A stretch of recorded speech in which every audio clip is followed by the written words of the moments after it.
itu kan bacaan sholat, bacaan tadi. Maksud saya di luar sholat. Rasulullah pernah ditanya, kaifa nusalli alaika ya Rasulullah, bagaimana aku bersalawat kepada engkau ya Rasulullah? Maka hadis mengatakan, Allahumma sholli ala Muhammad wa ala ali Muhammad. Itu matanya. Matan itu apa? Redaksinya. Jadi ada sebagian teman-teman karena memang redaksinya modelnya seperti itu, tidak ditambah dengan sayyidina. Mengapa Nabi dulunya begitu doang kan? Jadi mereka yang tekstual ya sudah berselawatnya adalah Allahumma sholli ala Muhammad wa ala ali Muhammad. Pakai sayyidina enggak? Enggak. Biasanya pakai sayyidina itu NU. Gitu ya. Ahli sunnah. Ya.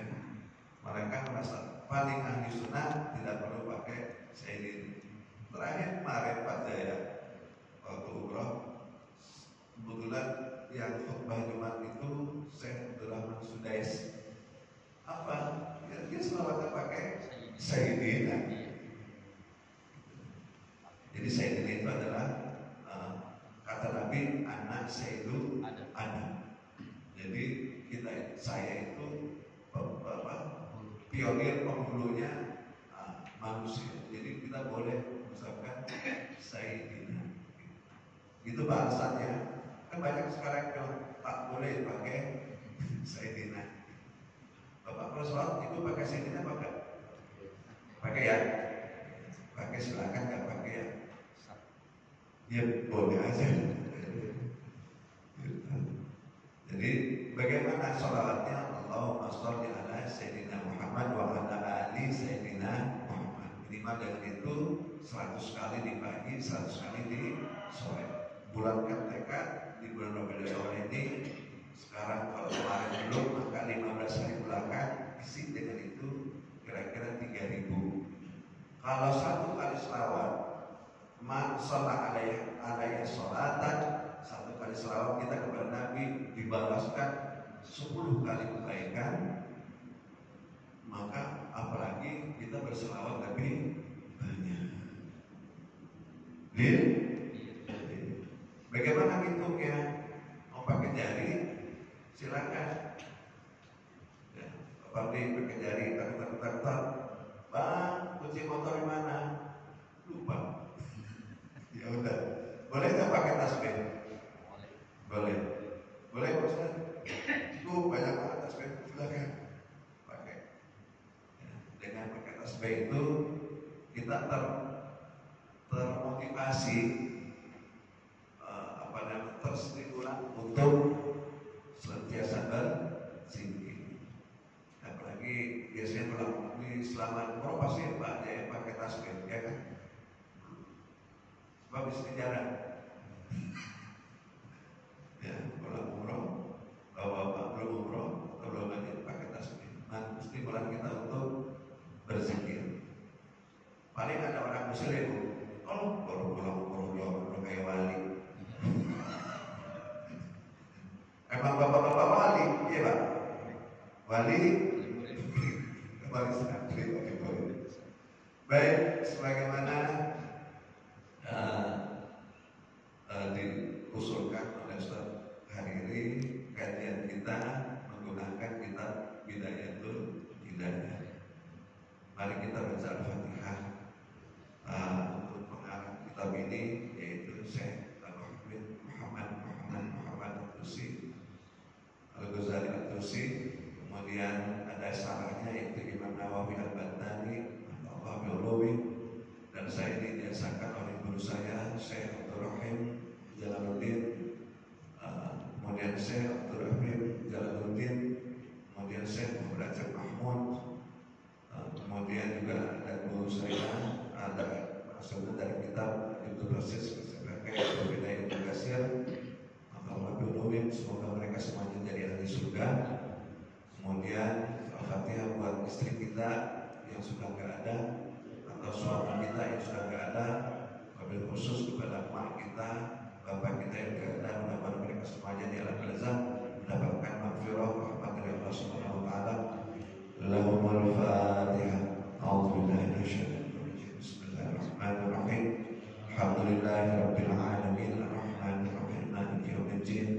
iyyaka na'budu wa iyyaka nasta'in ihdinas siratal mustaqim siratal ladzina an'amta 'alaihim ghairil maghdubi 'alaihim waladdallin. Qabali Allah waliyadin. Bapak-bapak, ibu-ibu yang saya hormati, Imam Al-Ghazali ini salah satu ahli fikih, tapi beliau berkombinasi dengan sufi, dengan tasawuf. Beberapa kali saya kasih contoh, ibu bisa sholat sama-sama bareng imamnya Ustaz Hairi, bapak-bapak bisa sholat berjamaah bareng sama Ustaz Hairi, kita semuanya dalam satu masjid. Tetapi yang diterima oleh Allah itu tentu beda-beda. Ada yang ketika sholat khusyuk banget, saking khusyuknya,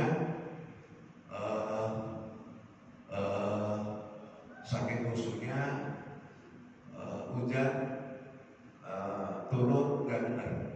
Ada. Saking khusyuknya HP bunyi gak benar. Ada.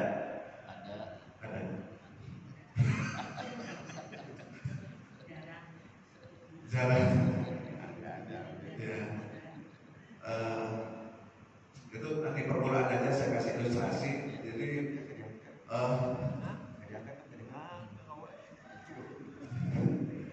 ibu-ibu kalau lagi sholat suami manggil dengar gak? Dengar? Oh dengar ya? Karena saking khusyuknya gak dengar. Bilangnya datang bayar dulu. Jadi gambarnya ini, apa yang dikehendaki oleh Imam Syafi'i, maaf, oleh Imam Ghazali itu, kita sholat itu bukan hanya ritual menghadap ke Ka'bah 4 rakaat itu, walaupun kadang-kadang 4 rakaat itu kadang-kadang kita bisa lupa. Pernah ngalamin nggak? Lupa pernah? Sering. Ini udah 3 atau 4, ini 2 atau 3 gitu. Itu karena kadar khusyuan kita itu memang setiap orang berbeda-beda. Ada yang dapat 1/5, 1/6, 1/8, 1/10. Paling banter suara semata itu anus. Terus itu apa? 50% sepatunya udah cakep banget. Nah, Imam Al-Ghazali itu dalam kitab Bidayatul Hidayah ini mengajak kita bukan hanya ritual fikihnya, tetapi dia ajarkan kepada kita apa? Menghadirkan hati. Itu gambaran ajaran. Oleh karena itu di usia-usia begini, usia yang sudah tidak muda lagi, alias sudah sepuh, maka perlu kita menambah fikih kita dengan tasawuf agar kita lebih khusyuk, lebih lillahi. Baik, nanti Bapak Ibu bisa melihat Hujjatul Islam itu Imam Al-Ghazali, sejarahnya saya tidak bahas. Beliau adalah salah satu tokoh dan pemikir Hujjatul Islam ya di zamannya, dan bukunya itu sampai sekarang dibaca di berbagai majelis, termasuk kitab Bidayatul Hidayah. Ada salahnya kitab ini namanya Maraqil Ubudiyah, karangan Imam Nawawi Al-Bantani gitu. Saya juga Pak Kiai baru dapat kitab itu, Al-Maraqil Ubudiyah itu dijazakan oleh guru saya Ustaz Nasrullah Jamaluddin. Beliau imam besar Masjid Al-Istiqlal. Saya ke rumahnya dijazakan, kebetulan kitab itu sudah dikasih baris oleh kakaknya yang berada di Mekah, namanya Ustaz Abdul Rahim. Alhamdulillah saya dijazakan gitu. Cuma saya nggak bawa hari ini. Enaknya pakai yang salah sebetulnya. Baik, kita mulai dengan Qismul Awal Fit Ta'ah. Bab awal mengenai praktik ketaatan kepada Allah Subhanahu wa taala. Ailam anna awamir Allah taala faraidun wa nawafil. Faraidun wa nawafil. ketahuilah bahwa perintah-perintah Allah Subhanahu wa Ta'ala itu ada yang faraid, ada yang fardu, ada yang nawafil, nafilah, ada yang sunnah. Cuma itu dua aja. Perintah Allah itu ada yang wajib, ada yang sunnah. Itu Bu. Ibu-ibu khusyuk ya? Khusyuk apa ngantuk Bu? Ada yang wajib itu ada yang mahdhah, yang jelas-jelas waktunya kayak sholat fardu, zuhur, asar, maghrib, isya, subuh. Cuma kalau menurut hadis, zuhur itu contohnya apa? Zuhur itu adalah ketika matahari ada di ada di atas kepala kita, cuma bayangan kita lewat dikit gitu. Itu masuk waktu zuhur. Itu matan hadis, itu bahasa hadis. Maka sebagian yang mengatakan jadwal sholat yang ada sekarang itu bid'ah. Itu saja. Karena itu hasil istihad. Jadi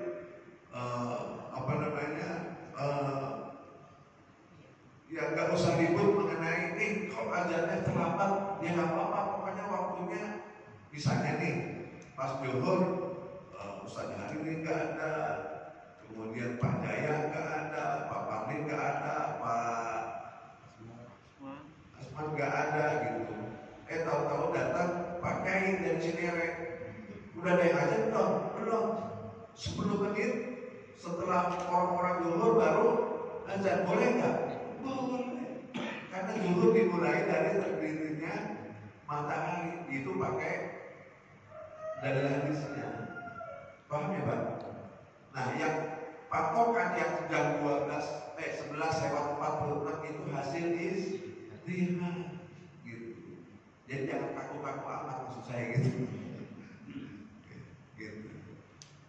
Cuma maka mereka berdasarkan as-salatu kitabah mauquta. Jadi sholat itu waktunya sudah ditentukan berdasarkan hadis Rasulullah. Istihad ada yang subuh 4:30. Nah, misalnya gitu istihad. Ya. Itu ibadah mahdhah, ibadah yang fardu dan ada waktu ditentukan. Yang nafilah ibadah yang sifatnya anjuran, sunnah. Ya, sunnah. Banyak yang sunnah itu. Ya. Kalau sholat 5 waktu fardu, puasa di bulan Ramadan fardu, zakat fardu, ya, zakat fitrah fardu. Kemudian apa lagi yang fardu itu? Pergi haji fardu, tapi ada syaratnya kalau mampu. Gitu. Itu yang fardu. Ada lagi fardu yang semi fardu yang kalau orang lain sudah melaksanakan kita gugur. Fardu kifayah. Contohnya memandikan, mensolati mayat. Memandikan mayat itu fardu kifayah. Kalau ada orang meninggal dunia, kalau udah Pak Jaya mandiin, yang lain gugur. Gitu. Di sini siapa yang mandiin biasanya? Ada petugas ambilnya. Ada. Ya kan mandi sendiri. Ya. Makanya manusia itu makhluk sosial, tergantung sama orang. Perlu bergaul, perlu silaturahim, ada pengajian ikut, ada arisan ikut, ada taklim ikut. Nanti kita tinggal balikin, lu mau ikut siapa-siapa, mau sendiri baik, emang pemati mau mandi sendiri, emang pemati ke kuburan sendiri, bahasa Betawi gitu.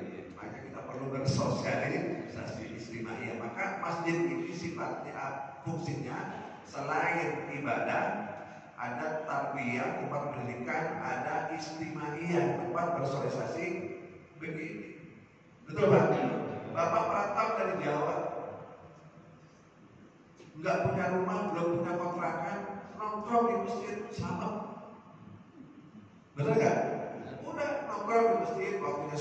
sholat, insya Allah air teh mah ada. Alhamdulillah, saya masuk kayak udah ada air teh. Habis ini nih, insya Allah nih Bapak ini tadi udah bawa nasi uduk betul. Betul ya Bu? Jadi dimanapun bersuasana istimewa di masjid aja nongkrong, Bapak aman. Saking seringnya berada di masjid, gak ada dicariin. Pak Jaya kemana? Udah 3 hari kagak ke masjid. Begitu. Tapi kalau kita tidak istimewa, tidak bersosialisasi Pak, kita sakit ke neneknya. Betul nggak? Kagak nyariin, Bu. Bahkan sebaliknya, si Doni mana? Doni aja ya. Doni kemana? Sakit, gak ada nyaman. Coba kalau beristimewa, bersosialisasi itu dicariin, gak ada. Biasanya subuh ada, kok hari ini gak? Oh subhanallah. Nah, Imam Al-Ghazali mengatakan, fal-fardu ra'sul mal. Ibadah wajib seperti sholat itu adalah ra'sul mal, modal. Ya. Wa huwa aslu tijarati wa bihi tasawwur tijarah. Jadi melaksanakan ibadah yang fardu itu Bu, seperti sholat zuhur, asar, maghrib, isya, subuh itu yang wajib itu ra'sul mal, modal. Pernah saya jelaskan, kalau kita melaksanakan yang wajib itu, kalau orang jualan itu baru pulang modal. Bapak kalau mau jualan mau rugi atau mau untung? Untung. Kita berada di dunia, kalau baru melaksanakan sholat fardu, menurut Imam Ghazali itu baru pulang modal. Emang kewajiban dari Allah. Maksudnya begitu. Kita laksanakan karena memang perintah Allah.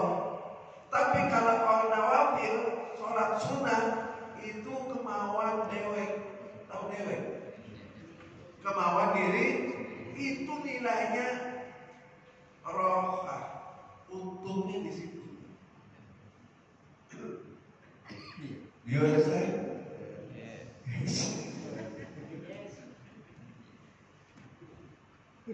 Saya lagi ya Bu, menurut saya Bu, Pak. Jadi kalau kita melaksanakan yang wajib, kalau ibarat dagang itu baru pulang modal. Kalau mau untung, tambah dengan yang sunnah-sunnah.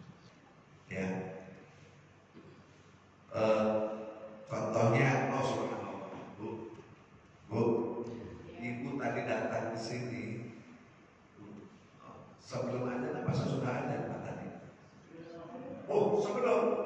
Oh mantap. Anjay. Ya. Bapak-bapak, alhamdulillah setelah berarti gak ada tahiyatul masjid. Walaupun ketika Bapak melaksanakan qabliyah subuh itu tahiyatul masjidnya include. Ikut baik itu termasuk di dalamnya. Alhamdulillah. Apa? 2 rakaat sebelum fajar itu melebihi dunia dan segala isi. Bu, ada orang rumahnya 4 tingkat ada? Enggak ada ya? Ada. Di Pondok Indah paling ujung Pak Kiai itu ada rumah acara ya, konsultan pajak itu rumahnya pakai lift. Iya.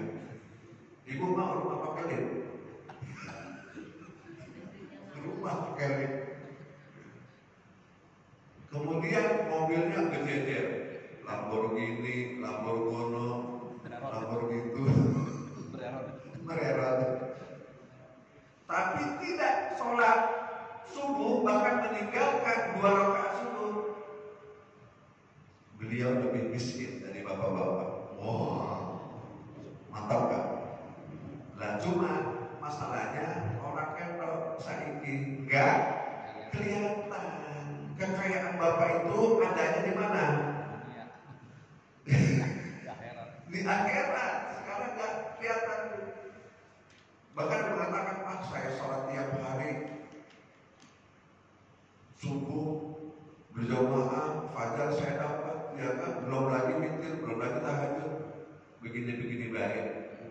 Iya Bu, ada sekarang orang bilang begitu. Ya. Tetap aja saya mah pergi pagi pulang sore keluarin keringat, orang-orang tidur saya belum, orang-orang masih tidur saya udah bangun.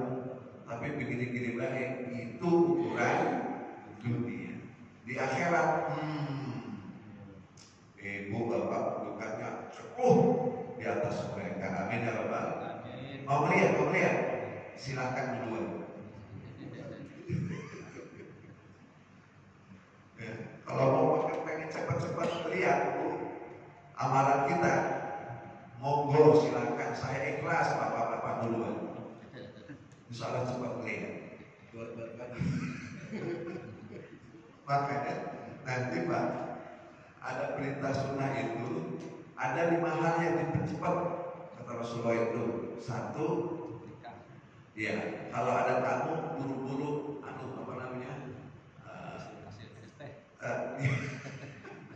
sambut, Pak, servis disambut dan disambit, sambut itu sunnah. Ya.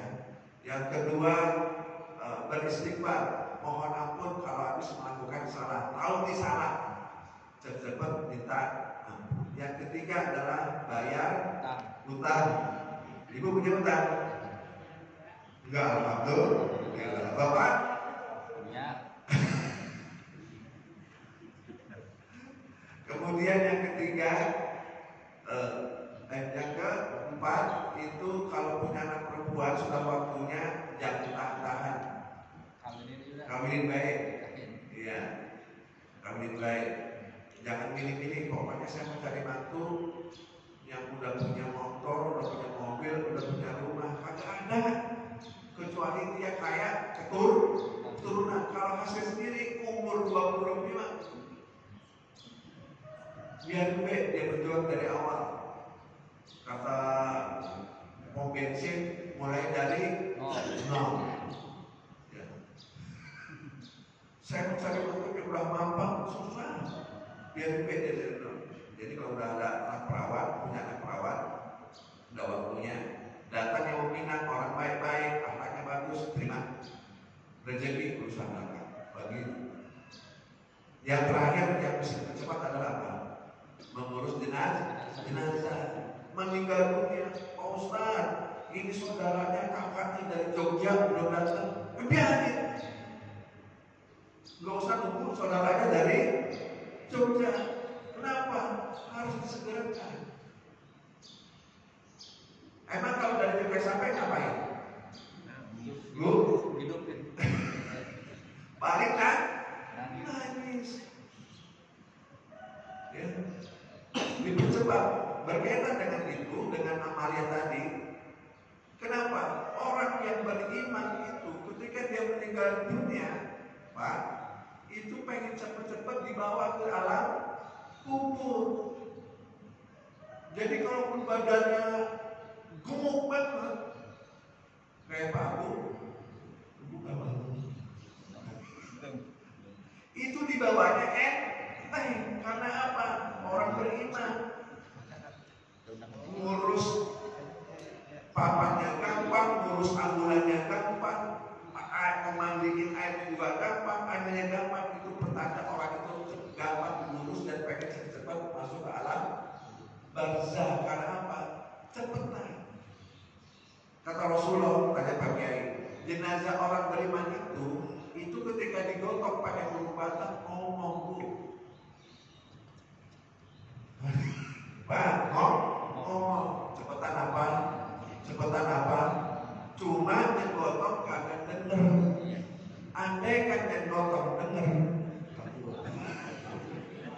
kagak jadi. Itu Bapak nih, serius ini hadis, bukan saya ngomong. Iya, Rasul katakan orang yang beriman itu ketika digotong itu dia ngomong cepetan. andai kata paling benar. Ya. Sebaliknya orang yang tidak beriman itu berat. Walaupun kurus masih kayak sehari ini berat. Karena apa? Karena jangan dibawa saja pun dibawa kemana, nolak dia. Subhanallah. Ya. Jadi itu kalau mau lihat amalan-amalan kita, maka kita akan nikmatin itu bukan sekarang, Pak, tapi nanti mulai dari masuk alam kubur. Mau melihat amal cepetan, Bu? Bu, mau melihat amal cepat? Enggak. Nanti aja. Ya. Wa naflu warihu wa bihil fawzu bid darajat. Nah, dengan amal-amal yang soleh itu, dengan amalan soleh, contohnya apa? Contohnya kan ada yang fardu, ada yang sunnah. Fardu itu sholat fardu. Nah, yang sunnah itu yang rawatib. Yang rawatib itu sholat sunnah yang mengikuti jadwal sholat fardu. Ya, contohnya qobliyah zuhur. Pak,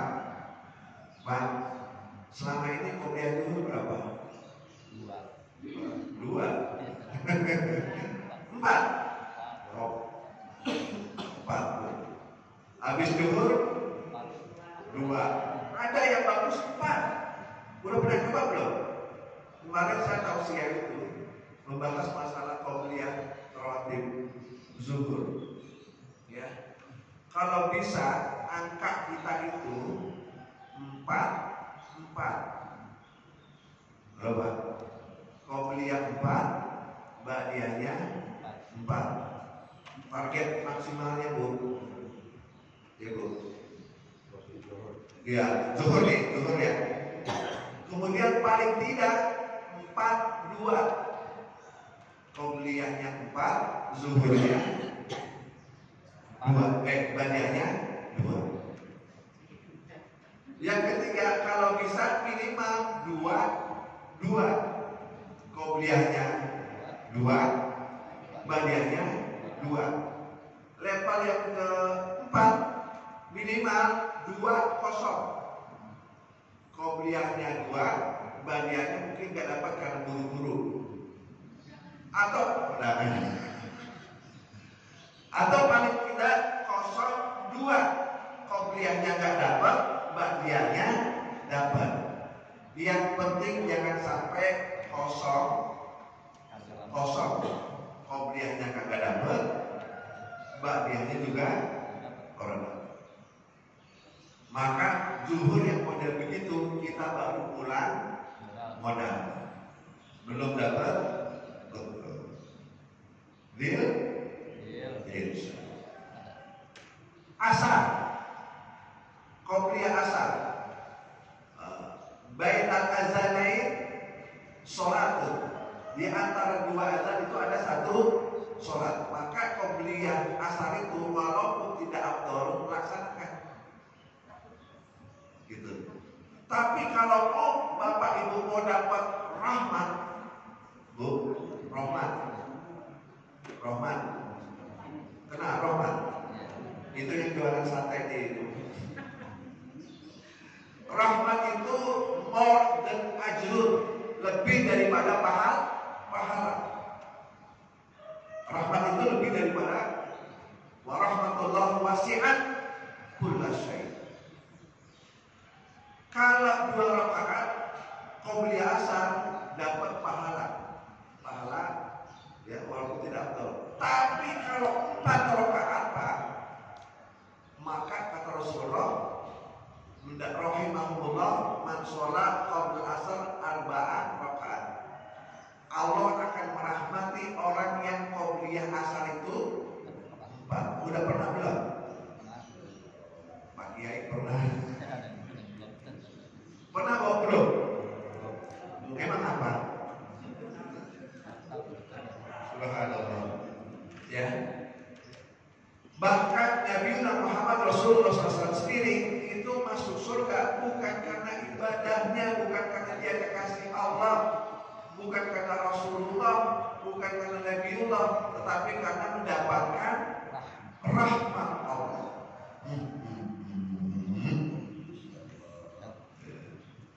Jadi rahmat Allah itu di atas segala. Mau coba Bu? Mau ya? Ntar ya.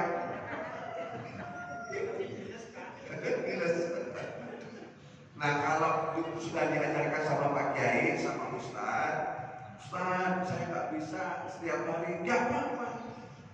2 kali sehari, Ustaz nggak bisa 3 kali sehari, Ustaz nggak bisa seminggu sekali, coba laksanakan apa yang diajarkan, karena itu ilmu yuntafa'u bi gitu. Jangan sampai pernah diajarkan tidak dipakai.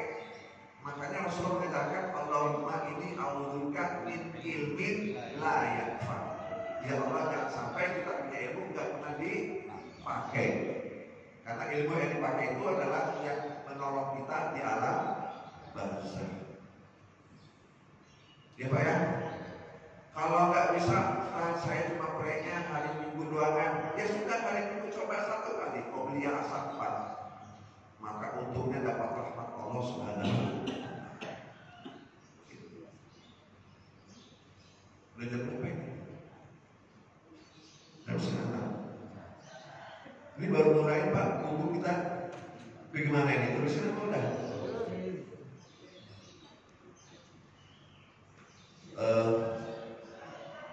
Qala Rasulullah SAW, yaqulullahu tabaraka wa ta'ala, ma taqarraba ilayya al-mutaqarribuna bi misli adain tarattu alaihim, ya, wa la yazalu al-'abdu yataqarrabu ilayya binawafil hatta uhibbahu fa idza ahbabtu kuntu sam'ahu, dan seterusnya.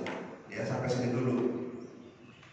Allah berfirman, Allah tabaraka wa ta'ala berfirman, ma taqarraba ilayya, siapa yang mendekatkan diri kepadaku, yaitu apa? Al-mutaqarribun, al-mutaqarribun, orang yang mutaqarrib, ya, bimisli adain mafdaratu, dengan melaksanakan yang wajib-wajib, ya, itu disebut orang yang mutaqarrib, orang yang mendekatkan diri kepada Allah. Pagi ini kita mengenal 2 istilah ini. Kemudian apa? Walayatul abdu, dan seorang hamba yang senantiasa yataqarrabu ilayya binawafil, yang melaksanakan sunnah-sunnah selain yang wajib, hatta uhibbahu, hingga aku mencintainya, fa idza ahbabtuhu, andaikan aku sudah mencintainya, kuntu sam'ahu alladhi yasma'u bih, dan aku akan menjadi telinga baginya. Pak, mau nggak dekat sama Allah, Bu? Mau? Gini logikanya. Kalau kita dekat dengan pejabat, senang nggak? Biasanya sehari ini biasa aja. Kecuali dekat sama kiai ulama ya. Orang yang punya dekat dengan pejabat itu biasanya aksesnya lebih gampang, betul? Umumnya gitu ya. Misalnya ngurus KTP lama, kita dekat kenal sama camat, yang tentang KTP siapa? Camat kan? Maka orang-orang seminggu, 2 minggu, sebulan, kita mah sehari. Itu karena apa? Karena punya akses dengan pejabat. Orang dan saya tidak menyebut ini kan. Saya menyebutnya al-mutaqarribin ini adalah orang dalam. Orang dalam. Ngurus sertifikat tanah berbulan-bulan. Bahkan saya punya teman sampai 2 tahun nggak selesai. Tapi ketika punya orang dalam, maka seminggu selesai. Halo? Nyari Ustaz Abdul Somad susahnya bukan main. Jadwalnya padat sampai 2 tahun. Karena kita punya orang dalam, 1 bulan bisa. Kalau sehari ini jam berapanya bisa? Saya pengen mandi Sajaya, gampang, jam berapa aja beres. Itu juga karena orang dalam. Jadi ini di akhirat kita punya orang dalam, bukan di dunia. Di mana? Di akhirat. Mau punya orang dalam di akhirat. Halo? Biar aksesnya gampang. Ketika di alam barzah, di alam kubur, ada malaikat Munkar dan Nakir. Tanya, ini siapa? Ini yang meninggal pakai pimpinan DKM Masjid As-Salam. Gak usah ditanya gimana. Ya. Ini siapa? Nah, itu sadar diri. Nah, itu teman siapa? Pak Kiai. Gak usah gimana. Gitu. Temannya di mana temannya? Temennya. Ya. Sebab sering berkumpul sama orang-orang soleh. Dan Pak Kiai apa? Tabarok apa? Pak Karin apa? Nah, pokoknya dia mau saya bapak langsung deh masuk surga. Udah di ID kelasnya. Itu karena punya orang dalam. Bagaimana cara dapat posisi, dapat perlindungan orang dalam? Maka kita perlu korobat itu takarruf kepada Allah Subhanahu wa Ta'ala. Dalam terminologi Islam ada yang namanya makhluk yang korup, yang takarruf, yang dekat kepada Allah. 1, malaikat Jibril, Mikail, Israfil, dan Israel. Halo? Mau dekat sama mereka?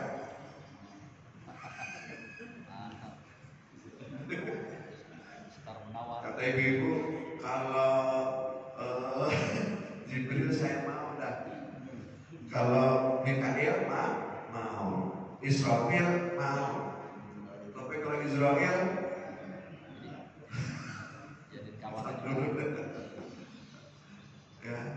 Pak, kalau dekat sama Israel, halo, maka insya Allah urusan meninggal kita jadi mudah. Mau deketin mereka Israel. Lalu caranya bagaimana? Ada amalan-amalan malaikat yang membuat dia dekat kepada Allah dan kita bisa tuladan. Contoh apa? Subhanallah walhamdulillah wala ilaha illallah wallahu akbar wala haula wala quwata illa billahil aliyil. Nanti kita bahas amalan malaikat yang dekat sama Allah, hingga kita itu punya akses bagus di alam barzah dan nanti di akhirat.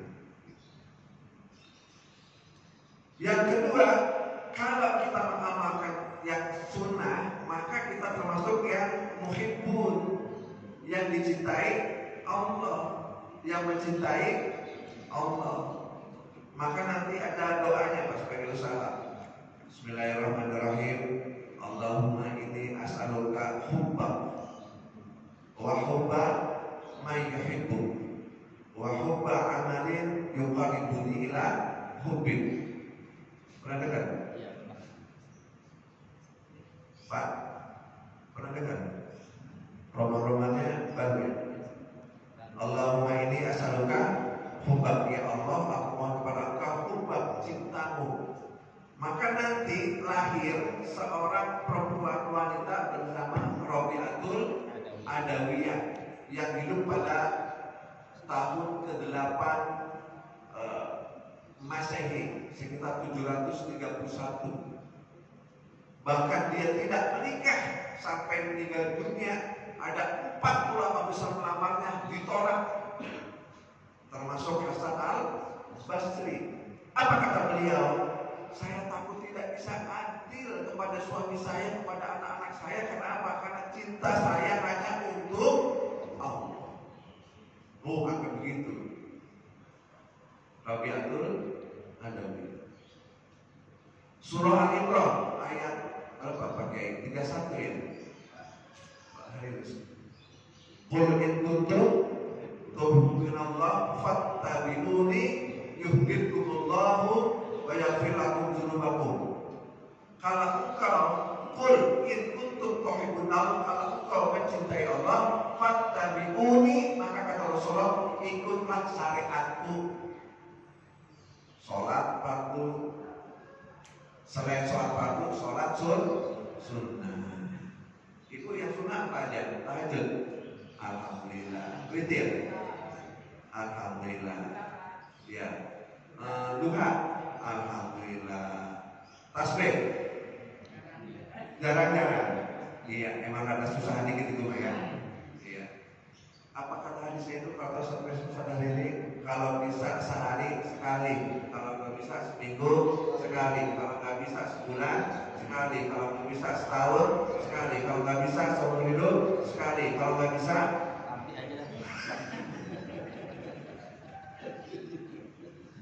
itu wasiat Rasulullah kepada Ibnu Abbas. Iya, memang rada-rada susah, apalagi udah usia-usia begini ya. Dia lupa. Ini berdiri 15, ruku 10, balik 10, sujud 10, tidak 10, sujud lagi 10, sebelum berdiri 10. Tadi udah berapa ya? Pernah ngalamin gitu loh? Pernah ya? Ini udah berapa ya? Udah tutup gak jadi. Itu manfaatnya agar kita tidak kena pikul. Baik, pagi ini kita mengenal dua istilah. Satu, mutaqarribun, orang yang ingin dekat kepada Allah. Nanti kita teruskan, mudah-mudahan ada waktu dan panjang umur sehat. Kemudian yang kedua adalah al-muhibbun, orang yang cinta kepada Allah. Nanti kita jelasin bagaimana usaha-usaha kita agar dekat kepada Allah, menjadi hamba yang termasuk mutaqarribun, dan yang kedua menjadi hamba Allah yang mencintai Allah dan dicintai Allah. Sampai sini ada yang tanya, Bapak Ibu? Ya. Waalaikumsalam. Ya.